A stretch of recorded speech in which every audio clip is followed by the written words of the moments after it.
¿Qué tal, hermanos? ¿Cómo estamos? Buenos días. Damos gracias al Señor por que nos permite estar aquí. Y estaba pensando en el camino que hoy, el día del Señor, ¿verdad? Es el día que el Señor resucitó el domingo. Y el pueblo del pacto, Israel, pasó de reunirse los sábados a reunirse los domingos por ese gran evento que surgió, que es nuestro Señor resucitó, ¿no? Y pensar que en este momento, aunque obviamente hay algunos países que tienen distintos horarios, pero hoy la Iglesia de Dios universal se está reuniendo para escuchar la palabra, para adorar de distintas formas, en canto, en dar, ¿no? Y aquí estamos nosotros también por la gracia de Dios. Entonces, permítanme orar para comenzar nuestro estudio, nuestro discipulado. Acompáñenme. Padre bueno, gracias, Señor, porque has irrumpido en la historia humana. Has venido y no dejaste que la historia fuera en declive, sino prometiste restaurar, salvar, y encontrar, rescatar. Y aquí estamos, Padre, debido a eso, debido al glorioso evangelio de tu Hijo, Señor. Y pedimos, Señor, que hoy nos instruyas, que hoy tú hagas lo que ningún hombre puede hacer, que tú nos abras los ojos de nuestro entendimiento de forma que te adoremos y que confiemos en ti como tú lo mereces. Te damos gracias por nuestro Señor Jesús. Ayúdanos en esta hora, te pedimos, en el nombre de Jesús. Amén. Entonces, estamos en los profetas menores, ese famoso, conocido, esa sección como el libro de los, ¿cómo le llaman? El libro de los 12, haciendo referencia a los profetas menores. Y profetas menores no porque tengan menos importancia, sino porque su contenido es menor que de otros, como por ejemplo Isaías, que es uno de los profetas mayores. Y el libro que vamos a estar viendo hoy es el libro de Jonás. Jonás, creo que es una de esas historias muy conocidas, ¿verdad? No importa si son creyentes o no, de alguna forma han oído acerca de Jonás. Y quiero preguntar aquí, ¿qué es lo que te queda más presente si has leído ese libro, has oído esa historia acerca del libro de Jonás? O sea, cuando oyes Jonás, ¿qué viene a tu mente? El gran pez, ¿verdad? Y es increíble. Estaba viendo a un pastor el otro día hablando precisamente de esto. Y empezó a irse como creo que era Amazon, y estaban ahí buscando libros infantiles de Jonás, y todos los dibujos de la portada tenían que ver con el gran pez, y todo el mundo ha oído esto del gran pez. Pero increíblemente esta historia no trata, o sea, no es el punto principal, el gran pez. Está ahí. Sí, es algo asombroso que hizo Dios, ¿no? Pero no es el tema principal. Creo que se nombra como en 2 ocasiones, cuando el pez se traga a Jonás, y después la segunda ocasión es el pez vomita a Jonás ahí en la playa, y de ahí no volvemos a oír de ese pez. Lo que quiere decir que no es el tema principal. Pero ¿cuál es el tema principal en el libro de Jonás? Son 4 capítulos, es algo rápido de leer, pero no lo vamos a leer hoy, pero vamos a ver algunos puntos. Entonces, no sé si traen su guía, hay un bosquejo que nos sugieren ahí, de 4 puntos. Y el primero sería Jonás, del capítulo 1, al versículo 1 al 16. Esos primeros versículos sería esa primera sección, y el título que nos sugieren aquí es Dios salva a los que no le conocen. Dios salva a los que no le conocen. El punto número 2 es Jonás, del capítulo 1, versículo 17, al capítulo 2, 10. Y el título que sugieren aquí es Dios salva a los que no le obedecen. El primer punto es Dios salva a los que no le conocen. El segundo punto es Dios salva a los que no le obedecen. El punto 3 es en el capítulo 3, todo ese capítulo. Y el título es Dios salva a los que se rebelan contra Él. Interesante, ¿no? Estos títulos. El punto número 4 es todo el capítulo 4 y es Jonás necesita una lección, una enseñanza acerca del corazón de la misericordia que se desborda en la salvación. Son los 4 puntos que nos sugieren. Entonces, estaba leyendo y en el libro Jonás se menciona como 17 veces en toda la Biblia. Antiguo y Nuevo Testamento. 15 de ellas, me parece que son 15 o 14, obviamente es en el Antiguo Testamento. Una es en Segunda de Reyes, capítulo 14, en el versículo 25 tenemos una cita ahí que se refiere a Jonás, este mismo Jonás, ¿no? Las otras 2 o 3 partes donde se habla acerca de Jonás es en el Nuevo Testamento y es el Señor Jesús quien habla de él. Ahí en Mateo y en Lucas tenemos esas citas. Entonces, pues no hay muchísimo, porque en el Antiguo Testamento creo la mayoría, una sí es ahí en Segunda de Reyes, pero la mayoría es en el mismo libro de Jonás. Entonces, aunque es conocido, no tenemos muchísima literatura acerca de él, más que este libro de Jonás, ¿verdad? Entonces, ¿quién es Jonás? Bueno, pues es un israelita, es un profeta, y se estima que el tiempo en el que él estuvo ministrando, ¿no?, siendo profeta de Dios, fue en el siglo 8 antes de Cristo, en el año 800. Y eso es debido a esa cita de Segunda de Reyes, que ubican su ministerio en esa época. Y es interesante porque en ese mismo siglo, a principios como a mediados del siglo 8, o sea, en el 850, a mediados de ese siglo, porque estamos del otro lado, estamos caminando hacia atrás, hay este imperio asirio. ¿Han oído de los asirios? Era un pueblo terrible. Estuve viendo unos documentales acerca de este pueblo. Eran terroristas. Estos cuates llegaban y muchas veces agarraban, si iban a conquistar una ciudad grande, iban primero a los pueblos chicos. Llegaban ahí, destruían, quemaban, mataban y dejaban a algunos vivos para aterrorizar y que su mensaje, su fama, se corriera a través de la tierra. Y luego, algunas cosas que hacían estos hombres eran crueles. Había algo que hacían que era empalar. Eso de empalar. Se agarraban literalmente unas lanzas, unos palos, ¿no? Y a veces lo hacían por cientos de personas. Agarraban a los líderes y enfrente de este pueblo que había sido capturado, agarraban a estos hombres y los ensartaban a través de todo su cuerpo y los dejaban ahí, vivos, hasta que morían. Otra de las cosas que hacían era con lanzas sacar los ojos, ¿no?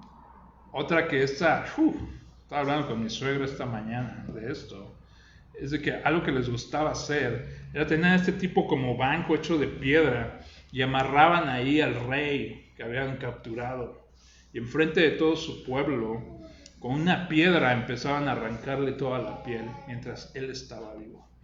Ese tipo de prácticas hacía este pueblo a los asirios. Y Nínive es una de las capitales, porque tenían muchas como ciudades en todo el reino, y Nínive era una de ellas, ¿no? Entonces, esa es más o menos la época que se cree que esto pasó. Algunos dicen que en el 790 es cuando Jonás está ministrando, y a mediados del siglo 8 es cuando Asiria toma la ciudad del norte, ¿no? Más bien el reino del norte. Recuerdan que se dividió el reino Judá y los reinos, esos 10 reinos en el norte, es donde llegan primero, ¿no? Entonces, esto nos da un poco de perspectiva de lo que pasa en la mente de Jonás. Porque si vamos allá al capítulo 1 de Jonás, comienza así. ¿Estás ahí conmigo? Dice: la palabra del Señor vino a Jonás, hijo de Amitai. Levántate, ve a Nínive, la gran ciudad, y proclama contra ella, porque su maldad ha subido hasta mí. Entonces, aquí Dios llama a su profeta, y las palabras que le confía al profeta para ir a llevar es: ve y lleva a juicio a esa ciudad. Pero increíblemente el profeta, en vez de hacer eso, hace algo inesperado. ¿Qué es lo que hace este profeta? Dice: Jonás se levantó. Ahí está obedeciendo a Dios. Le dijo: levántate. Jonás se levantó. Pero ¿sabes qué hace a continuación? Pero para huir a Tarsis, dice el texto, lejos de la presencia del Señor. Y entonces estaba viendo en un mapa, ¿no? Y, o sea, está Jerusalén, está Tarsis por acá, ¿no? Estoy volteando el mapa, ¿no? Está Jerusalén, está Tarsis por acá, que diga Nínive por acá, y Tarsis está hasta por acá. Y es allá por donde lo que hoy conocemos como España, ¿no? Hacia aquí el rumbo iba. O sea, 3 veces la distancia, un lugar opuesto hacia donde Dios lo mandó, y hacia allá va el obediente profeta de Dios, ¿no? Y mucho se preguntan qué es lo que pasó en Jonás, ¿no? O sea, él sabe, o sea, la fama de este pueblo, de los asirios, de Nínive, ha estado alrededor, se ha oído de ellos, ¿no? El pueblo, o sea, Jerusalén y esta área geográfica ahí es muy importante para el comercio, ¿no? Era una ruta donde era ideal porque tenían puerto y podían mover. Entonces, esta gente de acá, los babilonios, ya tenían en la mira. Muchos piensan que era esa la razón. Jonás ya sabía que Jerusalén iba a ser el próximo en querer ser conquistado por este pueblo, ¿no? Por lo ideal de ese punto para comercio, para mover cosas en bote y todo eso, ¿no? Entonces él ya sabía esto. Curiosamente, Jonás, ahí en ese texto de Segunda de Reyes, capítulo 14, hay una profecía que se cumplió, que vino a manos de Jonás. Y la profecía era de que estas 10 tribus, ¿no? Cuando se dividió el reino, que se le llama el reino del norte, ¿no? Que Dios iba a extender el territorio de ese reino del norte. Y es el mensaje que trae Jonás. Y esto se lleva a cabo, pasa. Lo que dijo Jonás, esa profecía de parte de Dios, sucede. Entonces este es un profeta exitoso. Se dice de que Jonás vivió en una época del pueblo del norte muy próspera, ¿no? Se había extendido, el pueblo de Dios estaba mejor. Entonces eso es lo que experimentó él. Pero en el horizonte se ve este imperio asirio, ¿no? Amenazante. Entonces cuando viene este mensaje de Dios hacia Jonás para ser transmitido a los ninivitas, la respuesta de Jonás es huir. Y la pregunta es ¿por qué? Algunos piensan pues, que tenía miedo porque iba a ir a este lugar donde estos cuates eran terribles, ¿no? Y que temía por su vida. Pero algunos dicen que no, porque hay una cita en Jonás donde Jonás mismo dice: yo ya sabía que iba a pasar esto, Dios. Cuando estaba en mi tierra yo sabía, por eso no quería venir. Y lo que Jonás decía es que dice: yo sé que tú eres un Dios misericordioso y tardo para airarte. O sea que lo que sugiere ahí es de que lo que él temía era que fuera a darles gracia a este pueblo terrible, ¿no? Y es lo que muchos entienden. Y puede ser alguna mezcla de estas dos, ¿no? Son profetas, sabemos profetas grandes que temieron por su vida, ¿no? Puede haber sido una mezcla de las dos. pero ese es nuestro Jonás, el Jonás que estamos viendo. Entonces, no era la primera vez que había profetizado. Entonces, en cuanto al contexto histórico redentor, ¿okay? La historia de Jonás es similar en ese aspecto a los otros profetas menores que hemos estado viendo, que hemos estado estudiando. Pero algo que enfatiza, ¿no? O sea, ¿cuál es ese mensaje redentivo? Es de que Dios ha salvado, ¿no?, de Egipto a este pueblo y lo ha preservado, y esa es la historia redentiva, ¿verdad?, que vemos en el Antiguo Testamento. Y sí tenemos ahí como pequeños luces que anuncian acerca de que Dios quería hacer algo más que nada más centrarse en un pueblo. O sea que no es algo nuevo lo que ahora Jonás trae, y me refiero a que en el libro de Jonás vemos un énfasis en que Dios no solo es el Dios de este pueblo del pacto, sino que también es el Dios de todos los pueblos en el mundo. Y que Dios, de hecho, está interesado en ellos, en darles paz, en traer redención a ellos. Y eso es algo que vemos muy marcado en el libro de Jonás. Es lo que nos añade a este libro. Entonces, estaba pensando, porque también se estuvo viendo en las otras clases acerca del Día del Señor. ¿Has oído de eso, del Día del Señor? O sea, hace rato hablamos del Día del Señor los domingos, ¿no? Pero la Biblia, los profetas, cuando hablan acerca del Día del Señor, se refiere a algo distinto. ¿Alguien sabe a qué se refiere esto? ¿A alguien le gustaría compartir esto acerca del Día del Señor? Bueno, el Día del Señor es un evento que los profetas anunciaban, un evento futuro, ¿no? Y generalmente involucra oscuridad y miedo y terror. Y la idea que están los profetas hablando es de que el día en cuando Dios vendrá y juzgará a todas las naciones, a todos. Es un lugar y un momento terrible, ¿no? Entonces, si escucháramos a estos profetas hablar del día del Señor, día terrible, y no tuviéramos esto que nos añade Jonás, muy fácilmente podríamos pensar que todas las naciones, excepto este pueblo del pacto, Israel, todas las naciones van a ser destruidas, ¿no? O sea, tenemos textos como ahí en Joel, en el primer capítulo dice: ay de ese día, porque está cerca el día del Señor, y vendrá como destrucción del Todopoderoso. O Sofonías, que dice: cercano está el gran día del Señor, cercano y muy próximo. El clamor del día del Señor es amargo. Allí gritará el guerrero. O como Isaías, en el capítulo 13 dice: giman, porque cerca está el día del Señor. Giman, lloren, aterrorícense, vendrá como destrucción del Todopoderoso.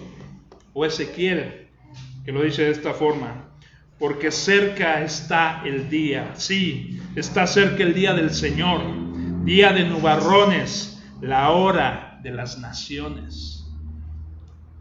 Si la única información que tuvieras acerca del día del Señor fuera esa, muy probablemente pensarías que tú como judío, ¿no? Oh, sí, que venga, que destruya a todos esos impíos, ¿no? Pero no. Lo que Jonás nos muestra es que Dios también está interesado por esos paganos, por esos gentiles. O sea, lo que vemos en Jonás es que Dios no solo es Dios de un pueblo, o sea, de los judíos, sino que también de las naciones. O sea, no solo es un Dios de los judíos, sino también de los gentiles. El corazón de Dios es principalmente salvar. Sí, vendrá un día de juicio.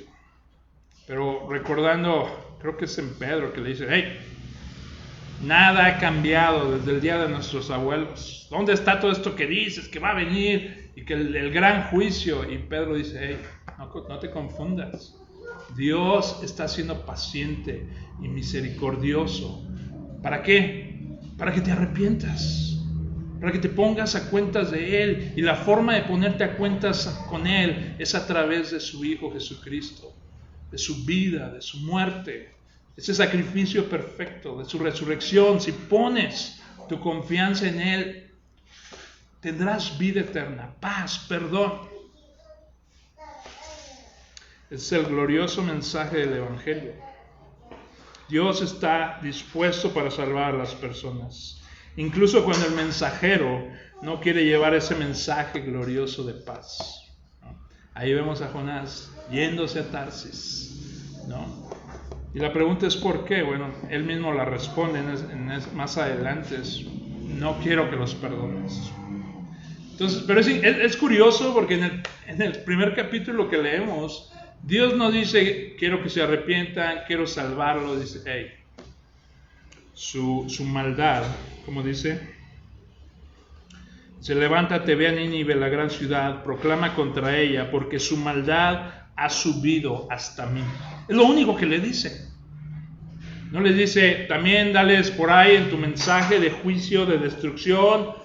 O también añade esperanza, ¿no? Que si se arrepienten, pues yo los voy a perdonar. Nada de eso incluye el mensaje de Dios. Pero Jonás entiende muy bien quién es Dios. Él dice, yo sé que tú eres un Dios misericordioso.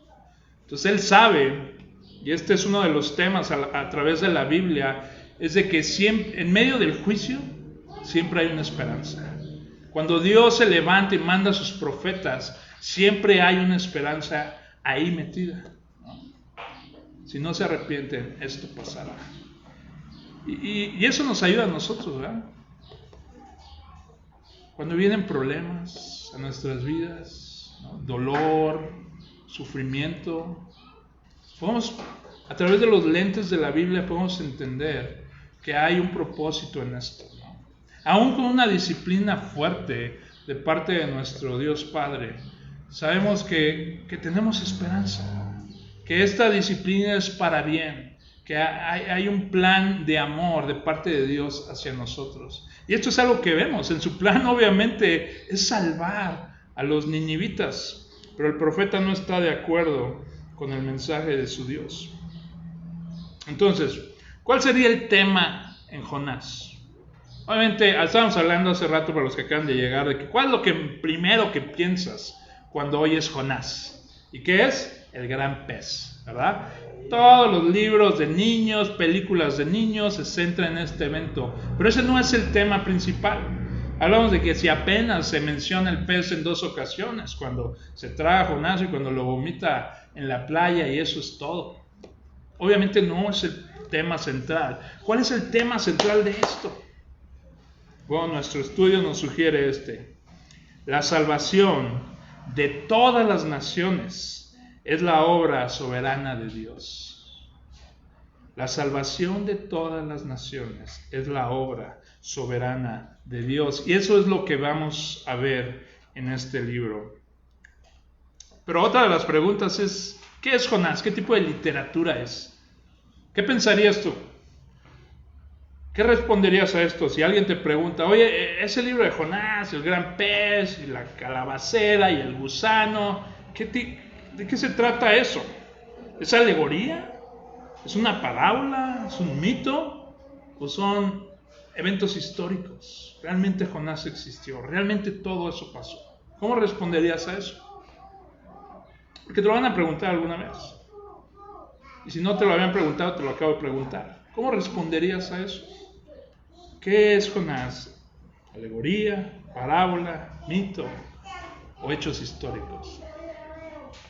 O sea, muchas personas, aún no creyentes, como te decía, han escuchado esta historia. Si les preguntas de qué trata Jonás, van a responder que el gran pez, ¿no? Y muchas personas, debido a estos eventos sobrenaturales, ¿no? O sea, un hombre tragado por un pez.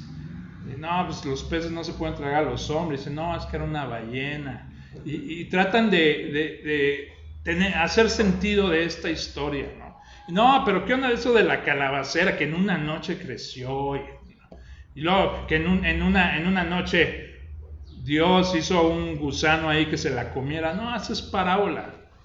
Pero la única razón por la que piensan eso es por estos eventos sobrenaturales. Pero la Biblia está llena de esos. Génesis, 6 días, Dios creó todo.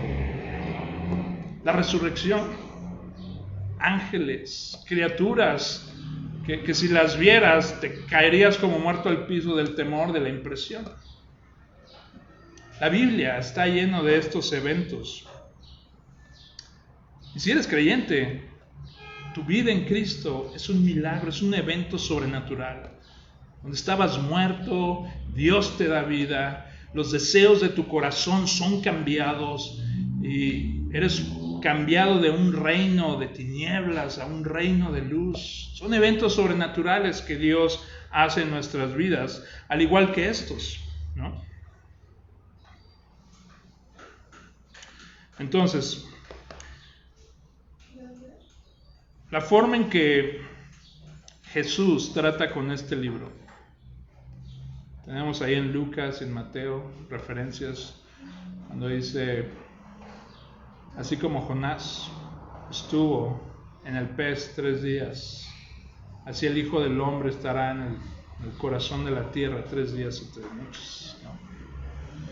Entonces Jesús lo toma como alguien que existió, ¿no? Un personaje histórico. Tenemos esa referencia en Segunda de Reyes, que sabemos que es un personaje histórico, él existió. De hecho, hay allá en Mosul, creo que hay ¿cómo se llama? Un edificio que los musulmanes levantaron hacia este profeta, ¿no? Sabes que los musulmanes no tienen todo equivocado, ¿verdad? Obviamente no creemos lo mismo, pero ellos se basan en eventos históricos también. Ellos creen en Abraham, ¿no? Que fue un personaje histórico, ¿no? Pero solo quería decir eso, que Jesús lo trata como eventos históricos que pasaron, ¿no? Y también las parábolas. O sea, cuando ves generalmente las parábolas de Jesús son pequeñas, ¿no? Cortas, no te da muchos datos. Estos son 4 capítulos, ¿no? Con un buen de datos de personas que existieron. Entonces eso nos lleva a pensar que sí, fueron eventos históricos. Entonces, ¿cuál es el tema que propusimos en Jonás? Dios. ¿Ah? No, el tema que la salvación de todas las naciones es la obra soberana de Dios. Entonces vamos a buscar ese tema en estos capítulos, 4 capítulos nada más, súper rápido. La misericordia de Dios, incluso la misericordia hacia los gentiles, vamos a ver eso. Entonces Jonás capítulo 1, ¿quién sigue a Dios? En el capítulo 1, ¿Jonás o los marineros paganos? Es increíble, ¿no? Porque aquí está este profeta que ha profetizado antes, o sea, no es su primer día en el trabajo, ¿no? Él ya conoce a Dios, ha profetizado, ha visto cómo Dios cumple su palabra y ahora está aquí, desobedece a Dios, pero lo contrastante, lo increíble es de que, o sea, va a Jonás, paga, ¿no? O sea, no es tan malo, paga su boleto para subirse a este barco y zarpa el barco hacia Tarsis, el lugar opuesto al que fue mandado, y se va a la bodeguita de ahí del barco y se va y se echa un coyotito allá, ¿no? Y está ya dormido, a pata tendida, como dicen. Y Dios dice que manda un viento y empieza una gran tormenta. Los marineros expertos están aterrorizados, entonces el profeta está ya dormido, ¿no? Y todos como que piensan que esto es algo hicimos mal, algo está pasando para que los dioses nos castiguen de esta forma. O sea, que saben que algo divino está involucrado ahí. Esta no es una tormenta normal, o sea, son marineros, no es la primera vez que ven una tormenta y de alguna forma ellos entienden que esto es divino, que algo está sobre ellos, alguien.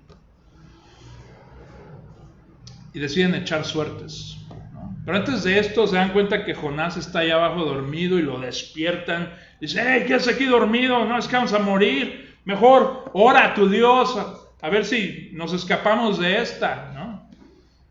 Echan suertes para ver qué está pasando aquí, de quién tiene la culpa, y la suerte cae sobre Jonás. O sea, Dios soberano en todo aspecto, ¿no? Controlando el viento, la tormenta, las suertes, ¿no? Para que caiga todo apuntando hacia Jonás. Dice, ¿qué has hecho? ¿Quién eres tú? Y me lo imagino así, no sé si así pasó, pero así como que, yo soy un israelita, ¿no? Que sirvo al Dios de los cielos, que creó la tierra y el mar. Y en ese momento, cuando escuchan eso, los marineros se vuelven locos. Dice, ¿qué has hecho? ¿No? Dice, para que caiga esto sobre nosotros, ¿qué debemos hacer? Y me lo imagino así, no sé si es así, pero por alguna razón me lo imagino así como quitado de la pena. Y dice, pues aviéntenme al mar. Y no sé si esto tenía doble juego, ¿por qué no se avienta él? ¿No? O sea, no quiere atentar contra su vida, quiere poner su sangre en las manos de otros, ¿no? Para ser culpable, no sé, pero dice, aviéntenme. Y otra vez vemos cómo responden los marineros. Mejor que el profeta, tienen temor. Y tienen cargo de conciencia por hacer eso. Entonces oran a Dios. Dice, oh Dios, perdónanos. No pongas la sangre de este hombre sobre nosotros. No, sálvanos de esto. Y lo avientan. ¿No? Y en ese momento, al parecer, para la tormenta. Increíble.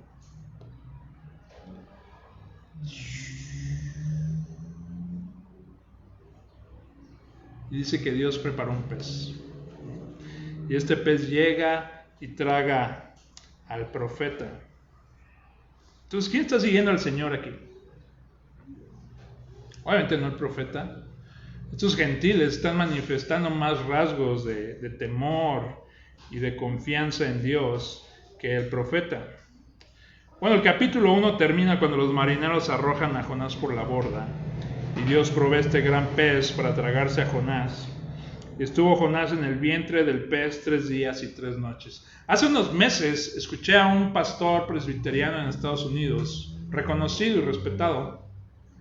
Y él, era un video de estos cortitos, ¿no? Que responden a ciertas preguntas. Él cree, muchos otros, después de eso me encontré, que muchos otros creen que Jonás realmente murió. Y que Dios, cuando lo avientan a la playa, lo resucita.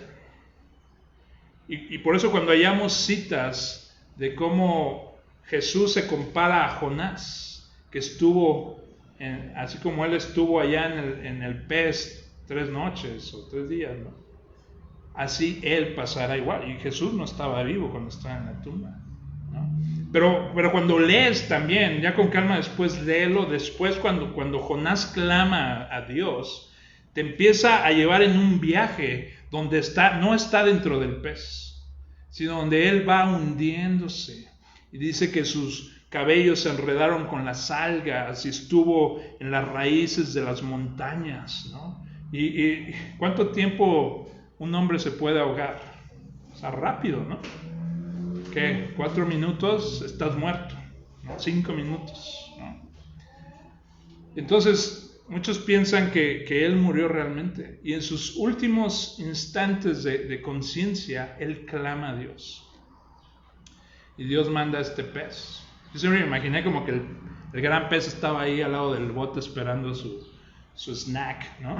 Su botana. Y que lo aventaron y cayó allá dentro del pez. Pero lo que nos dice Jonás mismo cuando clama a Dios es que no. O sea, él realmente fue abrazado por las bóvedas del mar, ¿no? Y fue ese lugar profundo y desde allá clama, y al parecer es cuando llega este pez y lo saca, ¿no? Entonces algunos piensan esto, que Jonás murió y Dios lo resucitó. Ok, como haya sido, se ha habido eventos reales, históricos también, donde marineros caen de la borda, se los come una ballena y después los marineros días después cazan una ballena, abren esta ballena y se encuentran a su compañero marinero vivo ahí adentro, ¿no? Y no digo esto porque, o sea, para naturalizarlo más y que veas que es posible. No, o sea, como lo haya hecho Dios, fue un evento sobrenatural, ¿no? Entonces, capítulo 2. Desde dentro del pez, Jonás se arrepiente y ora a Dios. Ten en cuenta que alaba a Dios por salvarlo de ahogarse.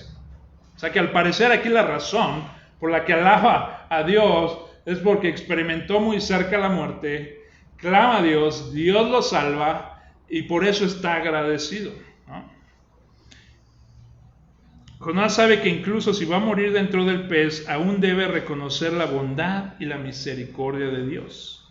Él ha sido realmente y verdaderamente humillado, ¿no? ¿Te ha pasado eso? Cuando Dios te humilla. Y siempre hago esa oración que hace años escuché de alguien, y este hombre decía: Señor, permíteme ser humilde para que no tengas tú que humillarme, ¿no?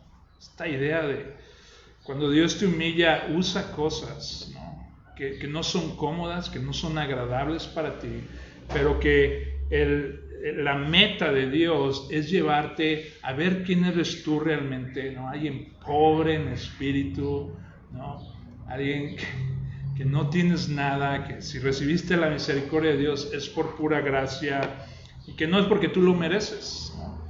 Cuando tus ojos se abren a eso, hay una humildad que empieza a emanar de dentro de nosotros. Entonces Jonás, con este evento, ha sido realmente humillado. Dice él: desechado soy de delante de tus ojos, mas aún veré tu santo templo. Jonás sabe que ha sido castigado, pero humildemente busca el perdón de Dios. Mas yo con voz de alabanza te ofreceré sacrificios, pagaré lo que prometí. La salvación es de Jehová. Ahora Jonás, ¿no? Ese es el fruto de todo esto de lo que tuvo que hacer Dios en Jonás para que se manifestara esto en su profeta. Y aquí, en estos 4 capítulos, es la única parte donde Jonás reconoce con alegría que Dios es un Dios de misericordia, ¿no? Más adelante va a tomar esta misma cita, ¿no? Eres un Dios de misericordia, pero no lo va a decir alegremente, ¿no? Entonces, capítulo 3, Jonás 3. En el capítulo 3, Jonás cumple la orden de Dios y le predica a Nínive.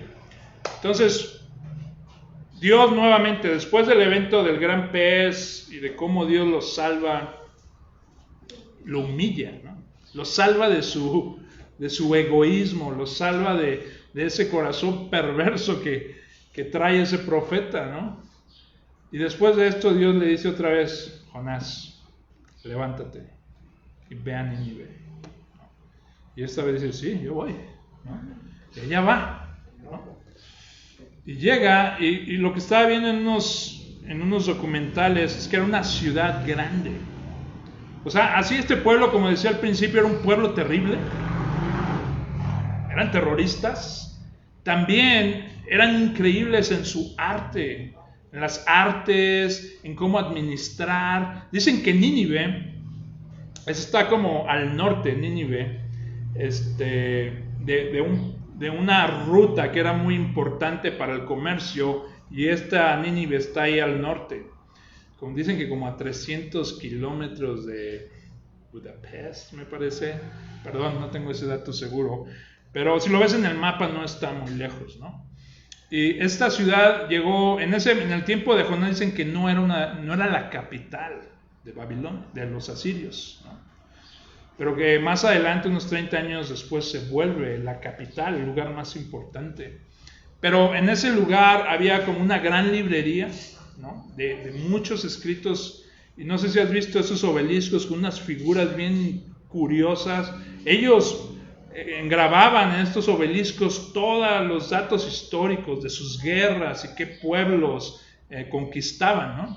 Y hay muchos de esos, ¿cómo se dice? Bueno, esas piedras, ¿no? En museos. Pero también tenían un tipo zoológico ahí. O sea, todos los animales de todos esos lugares que habían conquistado los traían y los tenían ahí, ¿no? Y era un lugar donde también de las plantas tenían así como lugares botánicos hermosos y grandes, ¿no? Y hay algunas imágenes de cómo creen que estaba por lo que han descubierto los arqueólogos, y te ponen acá unas imágenes tridimensionales de cómo es, y es un lugar que dices, wow, no era un lugar pequeño. En la Biblia dice que Jonás, para poder recorrer la ciudad, le toma 3 días. O sea, ya no llegar a la ciudad, dentro de la ciudad, recorrer la ciudad, 3 días caminando, ¿no?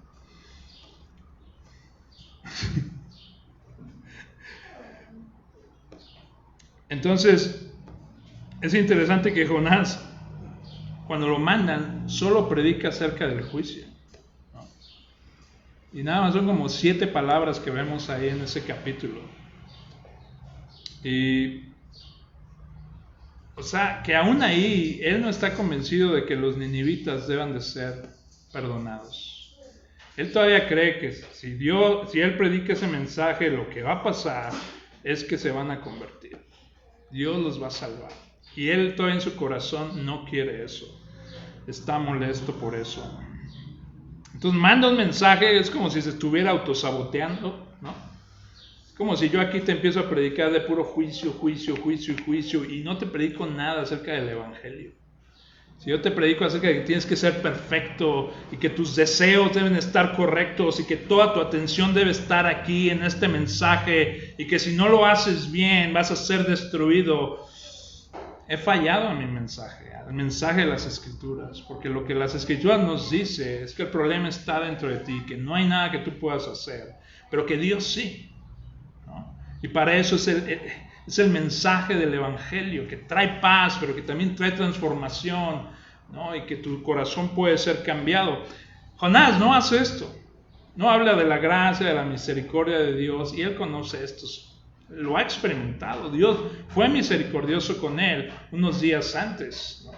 Sin embargo, no predica acerca de eso, sino del juicio. ¿Y saben qué pasa?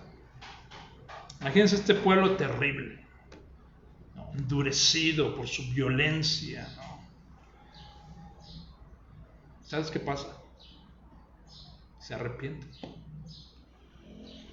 Dios hace una obra a través de este mensajero que no tiene nada en él, ni los deseos para llevar un mensaje de paz a estos que él considera no dignos del mensaje.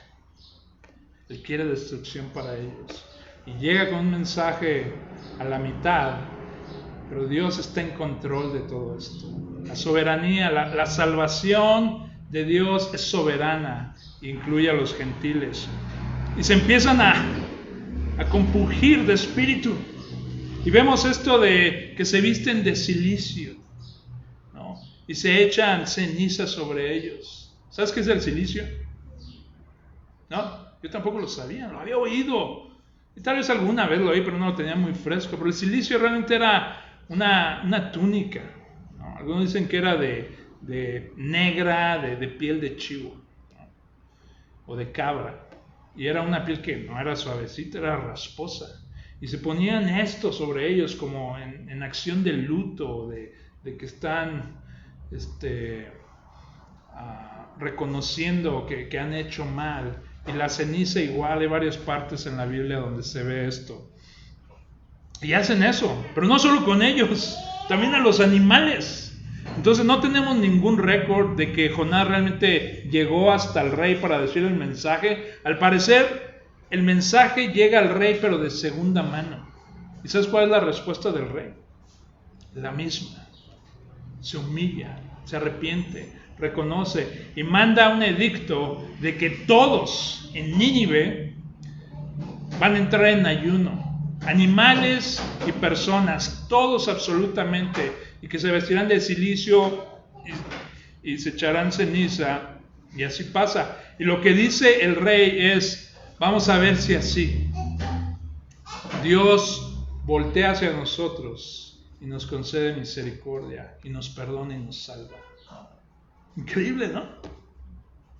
Y eso me hizo pensar, si un profeta que no tiene deseos de ir, y Dios lo lleva, ¿no? Le hace casi manita de puerco, ¿no? Y lo lleva, y manda un mensaje que no tiene los elementos para salvar a simple vista, y Dios en su soberanía los salva, porque ese es su plan. Me hizo pensar en nosotros como iglesia, que tenemos esa misma comisión de ir y hacer discípulos, ir a todas las naciones, ir aquí a todas las colonias, a las personas con las que interactúas y no conocen este mensaje de paz. Y tú entiendes y ves esto, de que Dios siempre está, dice esta cita de Mark Dever, Dios siempre ha estado más comprometido con alcanzar al mundo de lo que lo ha estado su propio pueblo. Dios está comprometido. Su deseo es salvar. Él es paciente para que todos procedan al arrepentimiento.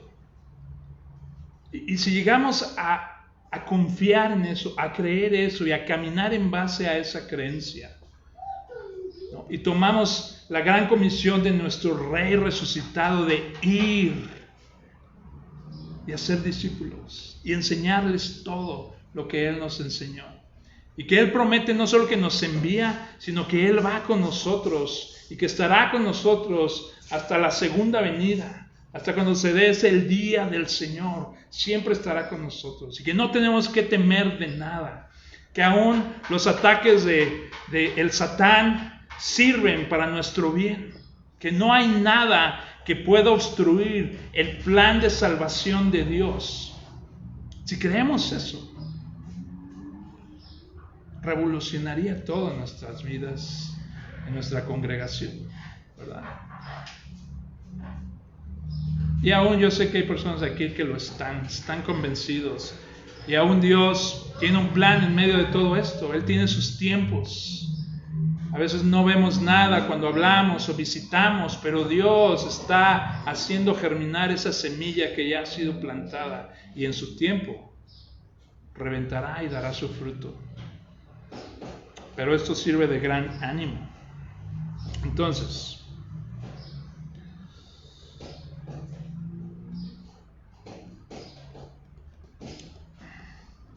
en el capítulo 4, Jonás tiene miedo de la misericordia de Dios. El capítulo 4 es el clímax del libro y explica claramente el mensaje teológico del libro. Dice en el versículo 1 del capítulo 4, pero esto desagradó a Jonás en gran manera y se enojó. Lloró al Señor y dijo, ¡ah, Señor! ¿No es esto lo que yo decía estando aún en mi tierra?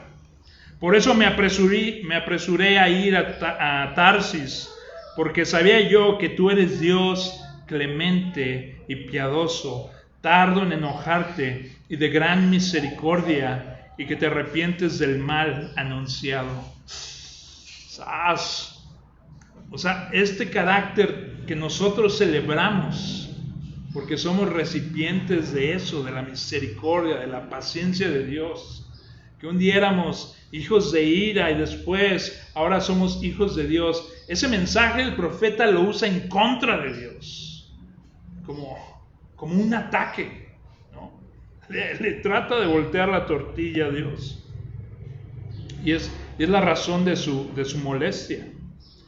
O sea, Jonás originalmente huyó porque sabía que si iba y predicaba y se arrepentían, Yahvé los perdonaría. Él al parecer de alguna forma entendía todo eso. A menudo solemos pensar que huyó porque tenía miedo de que lo que los asirios le podrían hacer, pero vemos que no. Aquí nos dice, como dije en el principio, cuál era realmente el temor de Jonás, y era que fuera a manifestar su misericordia a este pueblo que él los veía como alguien que no merecía ser perdonado. ¿Y tú qué piensas de eso? ¿Has oído de personas que han matado, que roban, que violan, que hacen todo tipo de cosas terribles? personas que no conocen y muchas veces a personas, a su propia familia, a sus hijos, sus esposas, cosas terribles. ¿Qué piensas de ellos? Cuando hablamos de todos estos personajes que están en la cárcel o que los están buscando, que están conectados con toda esta vida de las drogas, ¿qué piensas de ellos?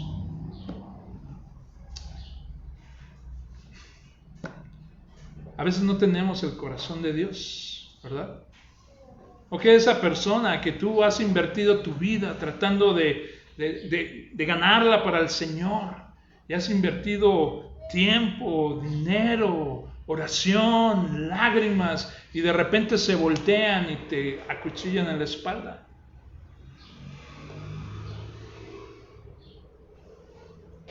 ¿Quiénes son los ninivitas de tu vida? Porque recuerda, tú eras un ninivita y Dios mandó el mensaje profético del Evangelio. Y aunque no había nada en ti y nada en el mensajero que pudiera salvarte, Él decidió salvarte. Este profeta está tan enojado. Ahora pues, oh Jehová, te ruego que me quites la vida, porque mejor me es la muerte que la vida. Así de enojado está este tipo. ¿Por qué? Porque Dios está a punto de extender su misericordia a este pueblo ninivita.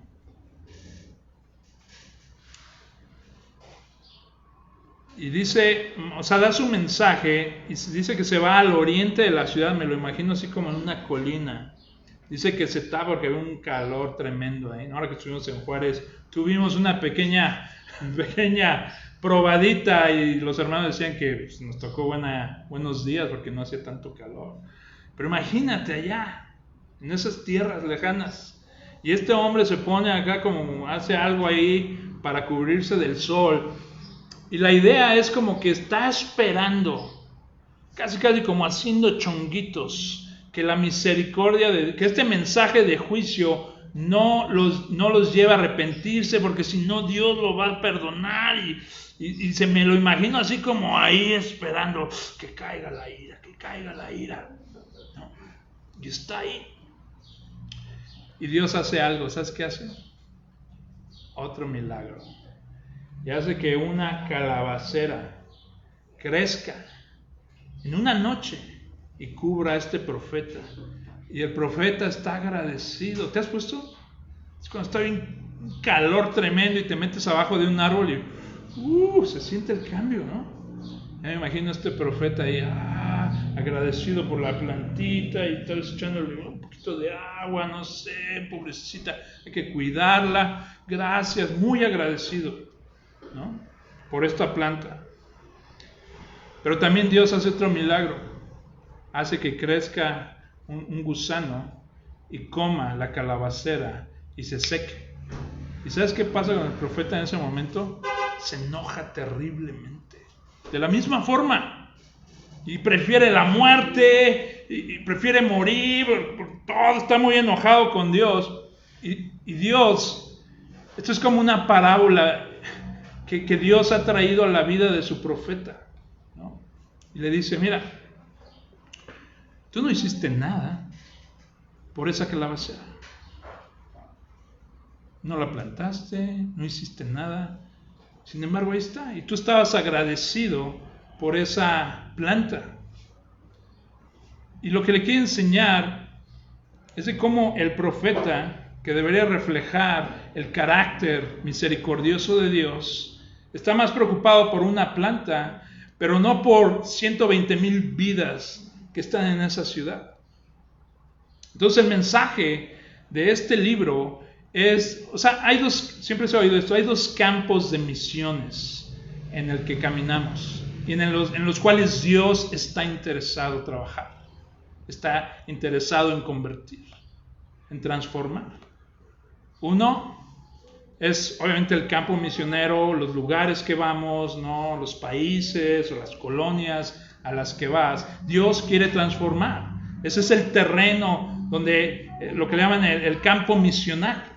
Pero hay otro campo en el cual Dios también está interesado en transformar. y es el corazón del misionero. Aquí vemos a un profeta que va y Dios tiene que hacer todo para hacerle entender de que debe amar también la misericordia, de que debe ser misericordioso con las personas. Y como acaba este texto es interesante. Son 4 capítulos. Dice, esta es la respuesta a la explicación de Dios de lo que acabo de decir, lo voy a leer. Entonces Dios le preguntó a Jonás, ¿tienes acaso razón para enojarte por causa de la planta? Tengo mucha razón para enojarme hasta la muerte, le respondió. Entonces el Señor le dijo, tú te apiadaste de la planta, por la que no trabajaste ni hiciste crecer, que nació en una noche y en una noche pereció. ¿Y no he de apiadarme yo de Nínive, la gran ciudad, en la que hay más de 120,000 personas, que no saben distinguir entre su derecha y su izquierda, y también muchos animales? Y ahí acaba la historia. Y te quedas así como que, ¿dónde está el final de esto? Y el propósito de esta historia es como un espejo, donde ya no se trata de Jonás, sino de ti, y que tú tienes que decidir, misericordia o juicio. Y eso me hacía pensar en cómo tal vez no estamos pidiendo, espero que no, tal vez no estás pidiendo justicia o juicio hacia algunas personas. Tal vez no. Y si sí, espero que esta historia te ayude. Pero tal vez no estamos tan interesados en tener un corazón misericordioso tal como el de Dios. Hablamos en el principio de qué tan terrible era este pueblo y las cosas crueles que hacían. Y aún así Dios extiende su misericordia a este pueblo. Y debemos orar, hermanos, que Dios nos dé ese corazón. Y me gustaría orar, Dios, permíteme ser humilde para que no tengas tú que humillarme. Algunos hermanos valientes dicen, humíllame, haz todo lo que tengas que hacer en mí, rompe todo lo que tengas que romper, de forma que yo sea como tú, que te ame, que ame a mi prójimo. Mi pregunta para ti es esa: ¿cómo debería este libro de Jonás cambiar la forma en que pensamos acerca de la evangelización, llevar el mensaje de paz a aquellos que están en guerra con Dios? Y eso me hacía pensar en las bienaventuranzas que hemos estado leyendo. Bienaventurados los misericordiosos.